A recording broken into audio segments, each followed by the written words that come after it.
Saka may parbo na kayo ito pa di. Kaya sayang man kung magagadan sa natas dahil mapakinabangan. Iyo ga. Ano, kamusta? Maurag man lasa? Si!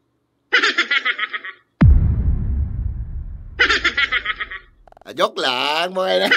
Pupininan niya pa di mo kung pagsuba-subahan ng araw kayang pa di. Suba lang nga, magkayaon dyan si Blacky. Ano man pati tabagbunoon mo yan, Blacky?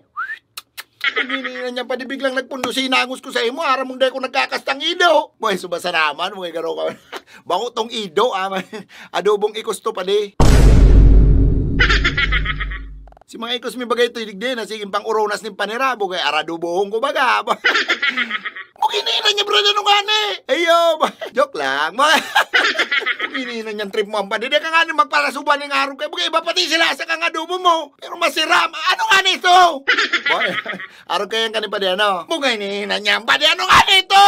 At nga nito, ipapaliwanag ko nga sa imo. Mukininan niya, baka ikos talaga itong hamag ka. Nadapangon ta ka. Baka man nga, uro yung maganda si mga ikos. Ano mapati ta magkasta kaming buno ng ikos karuman.